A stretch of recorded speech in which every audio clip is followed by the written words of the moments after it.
ಆಗಮಿಸಿರುವಂತಹ ಪ್ರತಿಯೊಬ್ಬರಿಗೂ ಸ್ವಾಗತ. ಸುನೀತಾ ಗಾರ್ಮೆಂಟ್ಸ್ ಮಾಲೀಕರಾದಂತಹ ಶ್ರೀ ಅರವಿಂದ್ ರಾವ್ ಅವರು ಹಾಗೂ ಖ್ಯಾತ ಚಲನಚಿತ್ರ ನಟರಾದಂತಹ ಆಕಾಶ್ ಅವರು ಇವತ್ತು ನಮ್ಮ ಜೊತೆಗಿದ್ದಾರೆ. ಆಕಾಶ್ ಅವರು ದೀಪ ಬೆಳಗಿಸುವ ಮೂಲಕ ನಮ್ಮ ಕಾರ್ಯಕ್ರಮನ ಉದ್ಘಾಟಿಸಬೇಕಾಗಿ ಕೇಳ್ಕೊತಾ ಇದ್ದೀನಿ.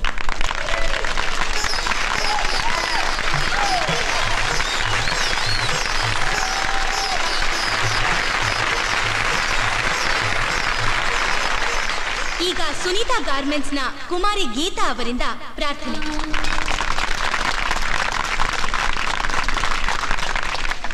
ನಮ್ಮ ಮಾಲೀಕರಾದಂತಹ ಶ್ರೀ ಅರವಿಂದ್ ರಾವ್ ಅವರು ನಮ್ಮನ್ನೆಲ್ಲ ಉದ್ದೇಶಿಸಿ ಮಾತನಾಡಬೇಕೆಂದು ಕೇಳ್ಕೊತಾ ಇದ್ದೇನೆ. ಸರ್, आप सबको नमस्कार.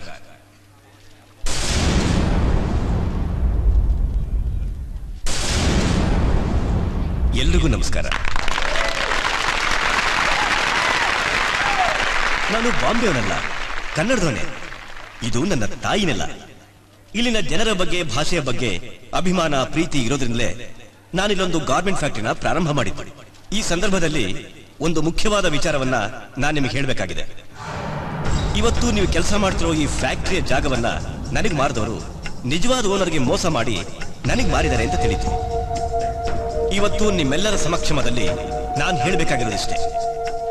ನನ್ನಿಂದ ಯಾರಿಗೂ ಮೋಸ ಆಗಬಾರ್ದು. ಕಾನೂನು ಏನ್ ಹೇಳುತ್ತೋ ಹಾಗೆ ನಾನು ನಡ್ಕೋತೀನಿ.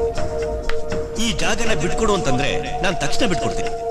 ಈ ಜಾಗದ ಓನರ್ ಇಲ್ಲೇ ಇದ್ದು ಕೋರ್ಟ್ನಲ್ಲಿ ಕೇಸ್ ನಡೆಸ್ತಾ ಇದ್ದಾರೆ ಅಂತ ನನಗೆ ಗೊತ್ತಾಯ್ತು. ನ್ಯಾಯಾಲಯ ಯಾವ ರೀತಿ ತೀರ್ಮಾನ ತಗೊಳುತ್ತೋ ಅದಕ್ಕೆ ನಾನು ಬದ್ಧನಾಗಿದ್ದೇನೆ. ಇಷ್ಟು ಹೇಳಿ ನನ್ನ ಮಾತನ್ನು ಮುಗಿಸ್ತೀನಿ. ಎಲ್ರಿಗೂ ಒಳ್ಳೇದಾಗ್ಲಿ. ನಮಸ್ಕಾರ.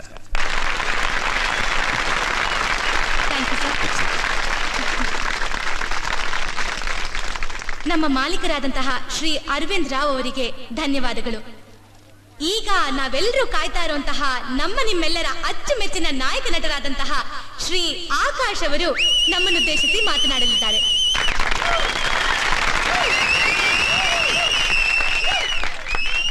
ಎಲ್ರಿಗೂ ವಿಜಯದಶಮಿಯ ಶುಭಾಶಯಗಳು. ನಿಮ್ಮನ್ನೆಲ್ಲ ನೋಡ್ತಾ ಇದ್ರೆ ತುಂಬಾ ಖುಷಿ ಆಗ್ತಿದೆ. ಯಾಕಂದ್ರೆ ಎಲ್ಲಾ ಹೆಣ್ಮಕ್ಳು ತಮ್ಮ ಕಾಲ್ ಮೇಲೆ ತಾವು ನಿಂತು ಛಲದಿಂದ ಜೀವನ ಮಾಡ್ತಿರೋದನ್ನ ನೋಡಿದ್ರೆ ತುಂಬಾ ಸಂತೋಷ ಆಗ್ತಿದೆ. ಎಲ್ರೂ ಕನ್ನಡ ಸಿನಿಮಾ ನೋಡಿ ಹರಸಿ ಹಾರೈಸಿ. ನಮಸ್ಕಾರ. ಸರ್, ನಮಗೋಸ್ಕರ ಓಕೆ ಓಕೆ, ನಿಮ್ಗೋಸ್ಕರ ಹಾಡ್ತೀನಿ. ಬಟ್ ಒಂದ್ ಕಂಡೀಷನ್. ಏನ್ ಕಂಡೀಷನ್ ಸರ್? ಏನು ಅಂದ್ರೆ, ಈಗ ತಾನೇ ಪ್ರಾರ್ಥನೆ ಮಾಡಿದ ಗೀತಾ ನಿಜವಾಗ್ಲೂ ತುಂಬಾ ಚೆನ್ನಾಗಿ ಹಾಡಿದ್ರು. ಅವ್ರು ನನ್ ಜೊತೆ ಹಾಡಿದ್ರೆ ನಾನು ಹಾಡ್ತೀನಿ. ಓಕೆ ಸರ್, ನೀವು ತುಂಬಾ ಚೆನ್ನಾಗಿ ಹಾಡಿದ್ರಿ. ಥ್ಯಾಂಕ್ ಯು ಸರ್, ನಿಮ್ ಡ್ಯಾನ್ಸ್ ಸೂಪರ್ ಆಗಿದೆ. ತುಂಬಾ ಇಷ್ಟ ಆಯ್ತು. Thank you very much. ನಿಮ್ ಸ್ಟೈಲ್ ತುಂಬಾ ಚೆನ್ನಾಗಿದೆ ಸರ್. ಓಕೆ, ಥ್ಯಾಂಕ್ ಯು ಮಾ. ಬನ್ನಿ ಪ್ಲೀಸ್. Sir, autograph please. ನೀವು ಚೆನ್ನಾಗಿ ಹಾಡ್ತೀರಾ. Is it? ಎಸ್. ಅಷ್ಟೇ ಅಲ್ಲ, ಡ್ಯಾನ್ಸು ಚೆನ್ನಾಗಿ ಮಾಡ್ತೀರಾ. ತುಂಬಾ ಥ್ಯಾಂಕ್ಸ್ ಸರ್. ಸರ್, ನೀವು ಅಂದ್ರೆ ನಂಗೆ ತುಂಬಾ ಇಷ್ಟ. ನೀವ್ ಆಕ್ಟ್ ಮಾಡಿರೋ ಪಿಕ್ಚರ್ ಎಲ್ಲ ನೋಡಿದೀನಿ. ನೀವ್ ತುಂಬಾ ಚೆನ್ನಾಗಿ ಆಕ್ಟ್ ಮಾಡ್ತೀರಾ. ನೀವ್ ನೋಡಕ್ಕೂ ತುಂಬಾ ಚೆನ್ನಾಗಿದ್ದೀರಾ ಸರ್. Thank you sir. ಹಾಗೆ ನಿಮ್ ಮೊಬೈಲ್ ನಂಬರ್ ಬರ್ಕೊಡಿ. ಓಕೆ, ಕೊಡ್ತೀನಿ.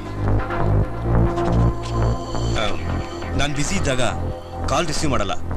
ನೀವು ಅವಾಗ ಮೆಸೇಜ್ ಮಾತ್ರ ಮಾಡಬೇಕು. Okay okay sir. Thank you sir. Bye. You also look beautiful.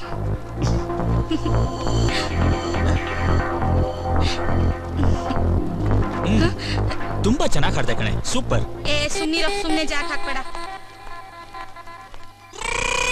ಅಂತೂ ಆ ಬುರುಡೆ ಬೆಟ್ಟದ ಸ್ವಾಮೀಜಿ ಹೇಳ್ದಂಗೆ ಗೆಟಪ್ಪು ಸೆಟಪ್ಪು ಎಲ್ಲ ಚೇಂಜ್ ಮಾಡ್ಕೊಂಡಿದ್ದೀನಿ. ಸ್ವಾಮೀಜಿ ಹೇಳ್ದಂಗೆ ಕೆಲಸ ಆಗೋದಂತೂ ಸಕ್ಸಸ್. ಹುಡುಗಿ ಸಿಕ್ಕೇ ಸಿಗ್ತಾಳೆ. ಇನ್ನೊಂದು ಇಂಪಾರ್ಟೆಂಟ್ ವಿಷಯ ಏನಪ್ಪಾ ಅಂತಂದ್ರೆ, ಹೆಣ್ಣಿಗೆ ಯಾವ್ದ್ಯಾವ್ದು ಎಲ್ಲೆಲ್ಲಿ ಇರ್ಬೇಕೋ ಅದು ಅಲ್ಲಲ್ಲೇ ಇರ್ಬೇಕು. ನಾನು ಮಾತ್ರ ಅವಳನ್ನ ರಾಣಿ ರಾಣಿ ತರ ನೋಡ್ಕೊತೀನಿ. ಆದ್ರೆ ಏನ್ ಮಾಡ್ಲಿ, ನನ್ನಂತ ಈ ಯಂಗ್ ಹುಡುಗನಿಗೆ ಒಂದು ಹುಡುಗಿ ಸಿಗ್ತಾ ಇಲ್ವಲ್ಲ.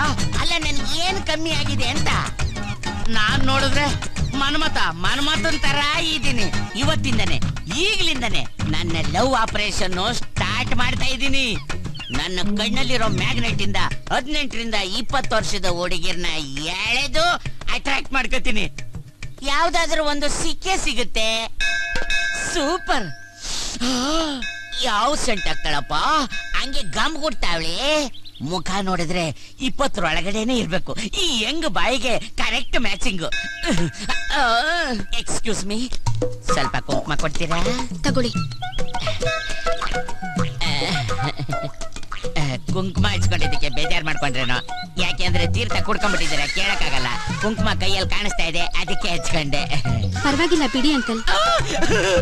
Uncle, I am still young boy, ಗೊತ್ತಾ? ಸಾರಿ ಯಂಗ್ ಬಾಯ್, 16 ವರ್ಷದ ಹುಡುಗ ಅಂತ ಗೊತ್ತಾಗದೆ ಅಂಕಲ್ ಅನ್ಬಿಟ್ಟೆ. ಪರವಾಗಿಲ್ಲ, ಇಟ್ಸ್ ಓಕೆ. ಬರ್ಲಾ? ಎಕ್ಸ್ಕ್ಯೂಸ್ ಮೀ, ನಿಮ್ಮ ಹತ್ರ ಸ್ವಲ್ಪ ನಾನು ಮಾತಾಡ್ಬೇಕಾಗಿತ್ತಲ್ಲ. ಏನ್ ವಿಷಯ? ಅದು ಅದು ಐ ಲವ್ ಯು. ಏನಾಯ್ತು ಅಂಕಲ್? ಮಹಾಮಂಗಳಾರತಿ ಆಯ್ತು, ಪ್ರಸಾದ ಕೊಡ್ತಾವ್ರು, ತಗೋ ಹೋಗು. ಫುಟ್ಪಾತ್ ಮೇಲೆ ಇದನ್ನ ತಗೊಂಡು ಹಾಕೊಂಡಲ್ಲ, ಅದೇ ದೊಡ್ಡ ತಪ್ಪಾಯ್ತು. ಇನ್ ಮೇಲೆ ಸ್ಟೈಲ್ ಏನಿದ್ರು ಚೇಂಜ್. ನೋಡು, ನೀ ಯಾವಾಗ್ಲೂ ನಗ್ನಗ್ತಾ ಇರ್ಬೇಕು. ನೀನ್ ಈ ತರ ಇದ್ರೆ ನನ್ನ ಕೈ ನೋಡಕ್ಕಾಗಲ್ಲ. ನಾ ಮಾತಾಡ್ತಾನೆ ಇದೀನಿ, ನೀ ಸುಮ್ಮನೆ ಇದೀಯಾ. ಸಂತು, ಆಕಾಶ್ ಹತ್ರ ಆಟೋಗ್ರಾಫ್ ತಗೊಂಡಲ್ಲ, ಆಗ ಅವರು ಅವ್ರ ಮೊಬೈಲ್ ನಂಬರ್ ಕೊಟ್ಟಿದ್ರು. ಬ್ಯುಸಿ ಇದ್ದಾಗ ಫೋನ್ ರಿಸೀವ್ ಮಾಡಕ್ಕಾಗಲ್ಲ, ಆದ್ರೆ ಮೆಸೇಜ್ ಮಾತ್ರ ಮಾಡು ಅಂತ ಹೇಳಿದ್ರು. ಓ, ಅದಾ ನಿನ್ ಪ್ರಾಬ್ಲಮ್ಮು? ಮೆಸೇಜ್ ಮಾಡಕ್ಕೆ ನಿನ್ ಹತ್ರ ಮೊಬೈಲ್ ಇಲ್ಲ, ಲ್ಯಾಂಡ್ ಲೈನ್ ಅಲ್ಲಿ ಮೆಸೇಜ್ ಮಾಡಕ್ ಆಗಲ್ಲ. ಸೊ ನಿನ್ ಸಮಸ್ಯೆ ಏನು ಅಂತ ನಂಗೆ ಗೊತ್ತಾಯ್ತು. ಎಲ್ಲಿ ಕಣ್ಮುಚ್ಚು. ಏ ಹೋಗೋ, ಯಾವಾಗ ನೋಡಿದ್ರು ತಮಾಷೆ ಮಾಡ್ತೀಯಾ?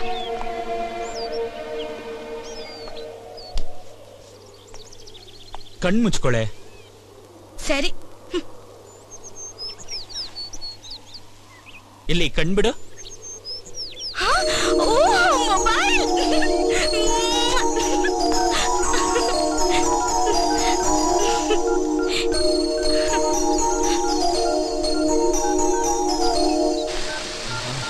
ಒಂದೇ ಒಂದು ಸಾರಿ ಕಣ್ಮುಂದೆ ಬಾರೆ, ಕಣ್ಣ ತುಂಬ ನಿನ್ನನ್ನು ನಾ ತುಂಬಿಕೊಂಡಿಹೆನು.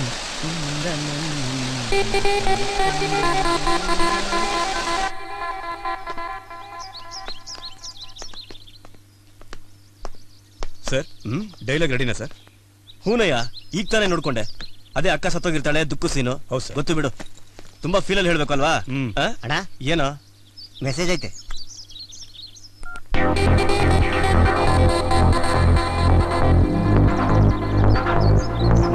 ಸರ್, ಒಂದ್ಸಲ ಡೈಲಾಗ್ ಹೇಳಿ ಸರ್. ಏನ್ ಸರ್, ಇಂಥ ಸೀರಿಯಸ್ ಸೀನಿಗೆ ನೀವು ನಗ್ತಾ ಇದ್ದೀರಾ? ಅದೆಲ್ಲ ಕಣಯ್ಯ, ಆ ಮೆಸೇಜ್ ಓದ್ದೆ, ನಗು ಬಂತು ಅಷ್ಟೇ. ಏನ್ ಸರ್ ಅಂತ ಮೆಸೇಜ್? ಏನಿಲ್ಲ ಕಣಯ್ಯ, ಒಂದಿನ ಇರುವೆ ಗೊತ್ತಲ್ಲ, ಅದು ಆನೆ ಹತ್ರ ಹೋಗ್ಬಿಟ್ಟು, ಆನೆ ನನಗೆ ನಿನ್ ಚಡ್ಡಿ ಬೇಕಾಗಿತ್ತು, ಕೊಡ್ತೀಯಾ ಅಂತ ಕೇಳ್ತಂತೆ.